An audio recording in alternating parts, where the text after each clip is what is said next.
இனி விரிவான செய்திகள். தவறு செய்யும் அரசு ஊழியர்கள் மீது நடவடிக்கை எடுக்கப்படும் எனவும், நாடாளுமன்ற தேர்தல் முடியும் வரை நடத்தை விதிகள் அமலில் இருக்கும் எனவும் வாக்காளர் கையேட்டினை வெளியிட்ட தலைமை தேர்தல் அதிகாரி ஜவஹர் தெரிவித்துள்ளார்.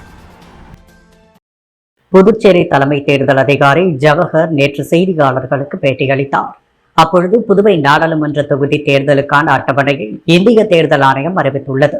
தேர்தல் தேதி அறிவித்தவுடன் புதுவையில் தேர்தல் நடத்தை விதிகள் அமலுக்கு வந்துள்ளது.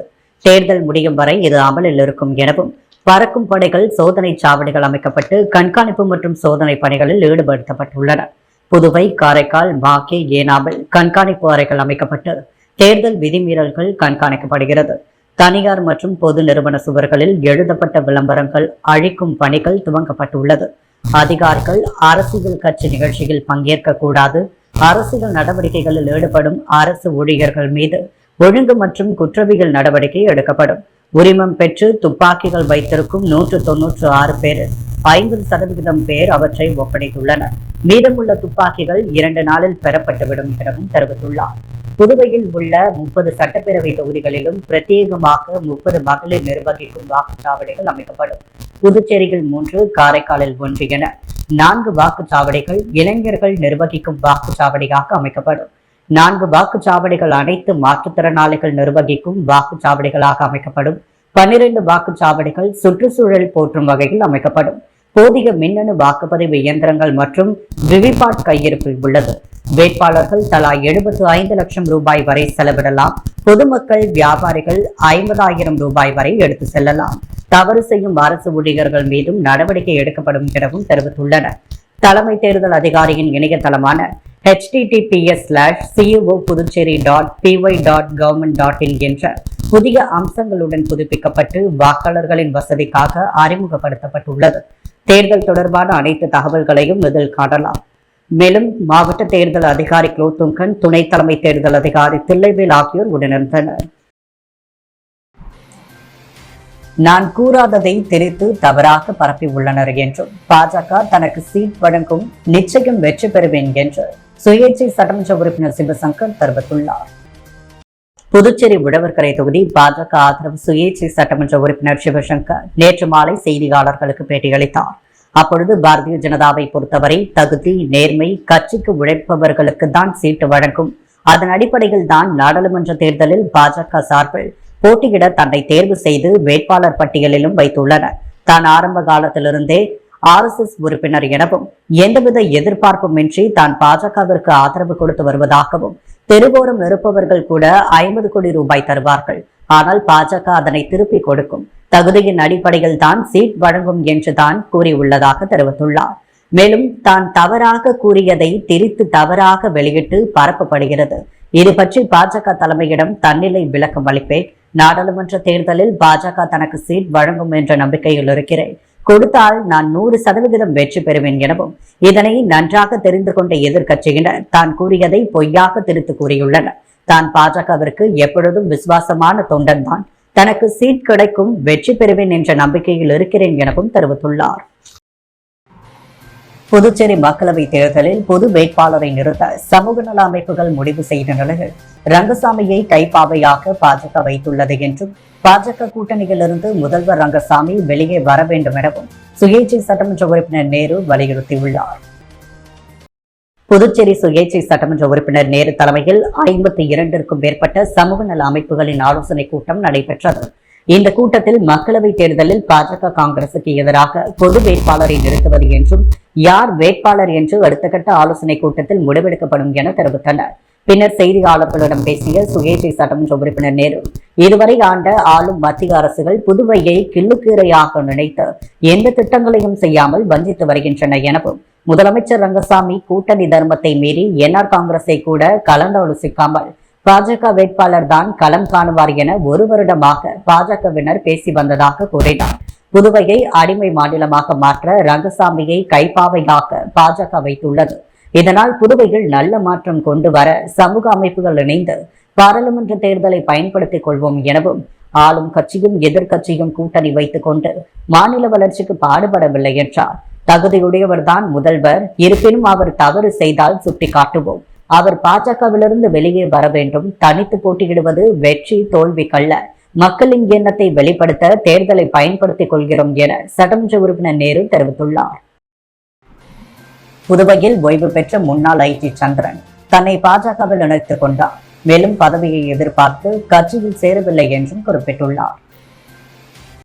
புதுவையில் ஓய்வு பெற்ற முன்னாள் ஐஜி சந்திரன் இன்று பாஜக மாநில தலைவர் செல்வ கணபதி, உள்துறை அமைச்சர் நமச்சிவாயம் முன்னிலையில் பாஜகவில் இணைந்தார்.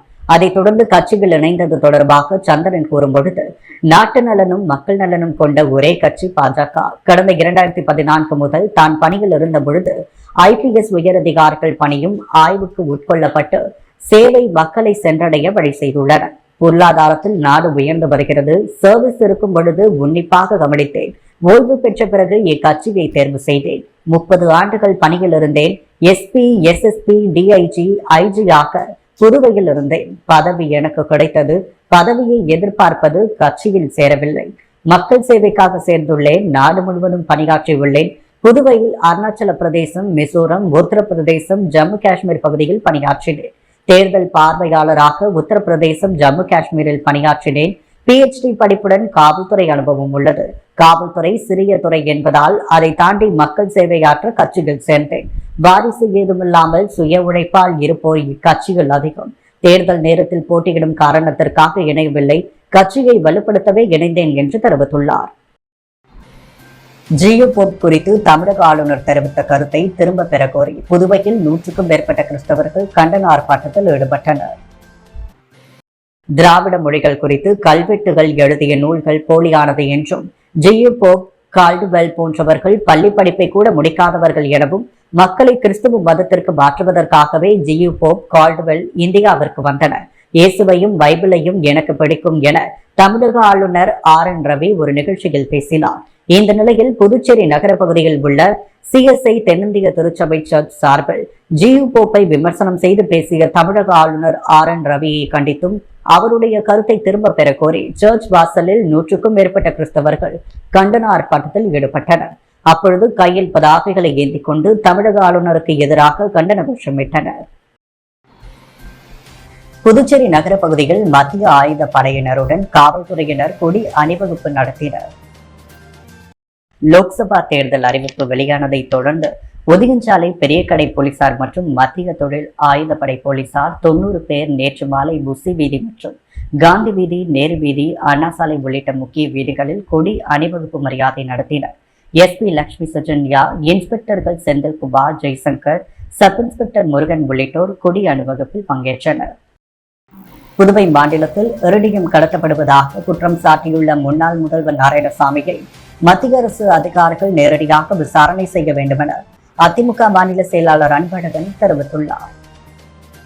புதுச்சேரி அதிமுக தலைமை அலுவலகத்தில் செய்தியாளர்களை சந்தித்த மாநில செயலாளர் அன்பழகன், நடைபெற இருக்கும் நாடாளுமன்ற தேர்தலில் பாஜக, காங்கிரஸ் கட்சிகளின் சார்பில் வேட்பாளர்களை தேர்வு செய்வதில் கோடிக்கணக்கான பணம் கையூட்டு பெறப்படுவதாக பல்வேறு குற்றச்சாட்டுகள் வரும் நிலையில் இது தொடர்பாக தேர்தல் துறையானது விசாரணை நடத்த வேண்டும் என்றார். ராக்கெட் தயாரிப்பில் மிக முக்கிய அவசியமான பொருளாக இருக்கக்கூடிய இரிடியம் புதுவையில் இருந்து கடத்தப்படுவதாக முன்னாள் முதல்வர் நாராயணசாமி கூறியுள்ளார். நாராயணசாமியின் குற்றச்சாட்டில் யார் யார் சம்பந்தப்பட்டுள்ளனர் என்பது குறித்து மத்திய அரசு முதலில் நாராயணசாமியிடம் நேரடி விசாரணை நடத்த வேண்டும். மத்திய நிதித்துறை, CBI, இந்திய பாதுகாப்பு அமைச்சகம், அமலாக்கத்துறை, IP உள்ளிட்ட சம்பந்தப்பட்ட துறை அதிகாரிகள் நாராயணசாமியுடன் விசாரிக்க வேண்டும். அல்லது இரிடியம் திருடி விற்பது தொடர்பான தகவல்களை முன்னாள் முதலமைச்சர் நாராயணசாமி, CBI உள்ளிட்ட சம்பந்தப்பட்ட துறைகளின் உயரதிகாரிகளிடம் ஒப்படைக்க வேண்டும் என்றார். புதுச்சேரி மனிதவள வட்டாரம் நடத்திய 83வது மாதாந்திர கூட்டம் ஆல்பா மெட்ரிக் மேல்நிலை பள்ளிகள் நடைபெற்றது. அதில் 2024 ஆண்டிற்கான மகளிர் தினம் வெகு சிறப்பாக கொண்டாடப்பட்டது. இந்த நிகழ்ச்சியில் ஸ்ரீ மணக்குள விநாயகர் குடும்பத்தின் கல்லூரிகள், SMBSC, MIT மற்றும் புதுவை பல்கலைக்கழகத்தின் மாணவ மாணவியர் மற்றும் பேராசிரியர்கள் கலந்து கொண்டனர். சிறப்பு விருந்தினராக Kaveri silks chairman Nedumaran, superintendent of police Bhaskar, SP, ESIC முன்னாள் இயக்குநர் சங்கரலிங்கம் ஆகியோர் பங்கேற்றனர்.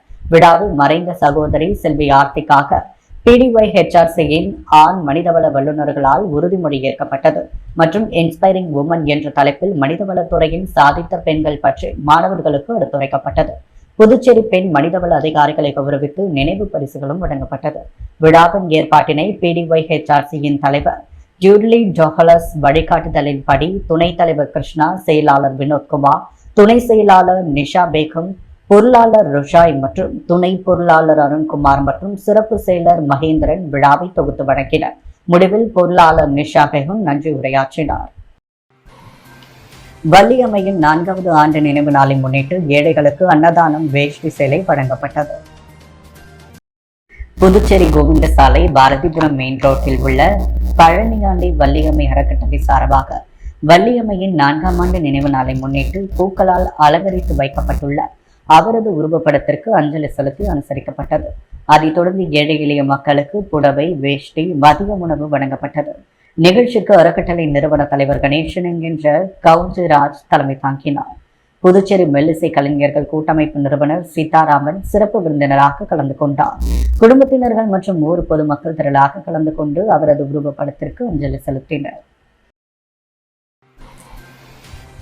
ஆனந்தம் பண்டிதர் பிறந்த தின விழாவை முன்னிட்டு விழுப்புரம் நவசமாஜ் சேரிட்டபிள் சொசைட்டி மற்றும் புதுச்சேரி கலைகள் மற்றும் சம்பூர்ணா சித்த மருத்துவமனை சார்பாக வர்ம மருத்துவ சிகிச்சை முகாம் நடைபெற்றது. ஆனந்தம் பண்டிதர் பிறந்த தின விழாவை முன்னிட்டு நவசமாஜ் சேரிட்டபிள் சொசைட்டி, விழுப்புரம் மற்றும் புதுச்சேரி கிளைகள், சம்பூர்ணா சித்த மருத்துவமனை சார்பாக தாய்சேய் நல பராமரிப்பு அறிமுக பயிற்சி வகுப்பு, வலி நிவாரணத்திற்கான வர்ம மருத்துவ சிகிச்சை முகாம் நடைபெற்றது. விழுப்புரம் மாவட்ட நவசமாஜ் சேரிட்டபிள் சொசைட்டியின் தலைவர் தனபால் தலைமை தாங்கினார். நவசமாஜ் சேரிட்டபிள் சொசைட்டியின் மாநில செயற்குழு உறுப்பினர் சம்பூர்ணா சித்த மருத்துவமனை டாக்டர் புகழேந்தி முன்னிலை வகித்தார். ஸ்ரீ ஆத்ரேய வர்ம ஔஷாதலயா பாரம்பரிய இந்திய சித்த ஆயுர்வேத வர்ம மருத்துவ சிகிச்சை மற்றும் ஆராய்ச்சி மையத்தின் இயக்குனர் வர்ம ஆசான் கிஷோர் ரங்கராஜ், வர்மானி மைத்திலி, வர்மானி விஜய் ஆகியோர் நோயாளிகளுக்கு வர்ம சிகிச்சை அளித்தார். நவசமாஜ் சேரிட்டபிள் சொசைட்டியின் உறுப்பினர்கள் கண்ணன், ராஜேந்திரன், அசோக் மற்றும் பலர் வாழ்த்துரை வழங்கினர். பாண்டிச்சேரி கேலக்சி ரோட்டரி சங்கம் சார்பில் நடைபெற்ற உலக மகளிர் தின விழாவில் சாதனை பெண்களை பாராட்டி சான்றிதழ், விருது வழங்கி கௌரவிக்கப்பட்டது. உலக மகளிர் தின கொண்டாட்டத்தை முன்னிட்டு பாண்டிச்சேரி கேலக்சி ரோட்டரி சங்கம் சார்பில் புதுவை ஷென்பஹா ஹோட்டலில் உள்ள கருத்தரங்க வளாகத்தில் உலக மகளிர் தின விழா வெகு விமர்சையாக கொண்டாடப்பட்டது. பாண்டிச்சேரி கேலக்சி ரோட்டரி சங்க தலைவர் ரோட்டரியன் சண்முக சுந்தரம் தலைமையேற்று விழாவிற்கு வந்திருந்த அனைவரையும் வரவேற்று வரவேற்புரை நிகழ்த்தினார். விழாவில் ரோட்டரி மாவட்டம் 2981 ஆளுநர் ரோட்டரியன் செங்குட்டுவன் மற்றும் உடனடி முன்னாள் மாவட்ட ஆளுநர் ரோட்டரியன் செல்வநாதன் ஆகியோர் கௌரவ விருந்தினராக கலந்து கொண்டு வாழ்த்தி சிறப்பித்தனர். மண்டலம் 23 உதவி ஆளுநர் ரோட்டரியன் திருமாறன் விழாவை துவக்கி வைத்து துவக்க உரையாற்றினார். மேலும் சிறப்பு ஊக்கமூட்டும் பேச்சாளர், புதுவை அறிவியல் இயக்கத்தின் துணைத் தலைவர் செல்வி ஹேமாவதி உலக மகளிர் தின வரலாறு மற்றும் புதுவை மாநில மகளிர் முன்னேற்றத்தில் இருக்கும் சாதக பாதகங்களை பற்றி விழிப்புணர்வு உரையாற்றினார். மேலும் இந்த விழாவில் பல்வேறு அமைப்புகளை சார்ந்த சிறந்த சேவை ஆற்றும் பெண்கள் சிவகாமி, சந்திரா, செல்வி, முகேஸ்வரி, சுகந்தி, மோனிஷா ஆகியோர்களை பாராட்டி அவர்களுக்கு எம்பவரிங் உமன் 2024 என்ற விருதும் பரிசும் வழங்கி கௌரவிக்கப்பட்டனர். பாண்டிச்சேரி கேலக்சி ரோட்டரி சங்க பெண் உறுப்பினர்கள் Rotarian Rajeshwari, Shanmugam, Rotarian Chitra, Ashokan, Rotarian Rajalakshmi Sakthivel மற்றும் ரோட்டரியன் ராஜலட்சுமி பரத் ஆகியோர் கௌரவிக்கப்பட்டனர். புதுவையின் அன்றாட நிகழ்வுகளை காண பாண்டி ஹெட்லைன்ஸ் யூடியூப் சேனலை சப்ஸ்கிரைப் பண்ணுங்க. தொடர்ந்து எங்களுடன் இணைந்திருக்க பக்கத்தில் உள்ள பெல் பட்டனை பிரஸ் பண்ணுங்க, லைக் பண்ணுங்க, ஷேர் பண்ணுங்க. என்றும் உங்களுடன் பாண்டி ஹெட்லைன்ஸ்.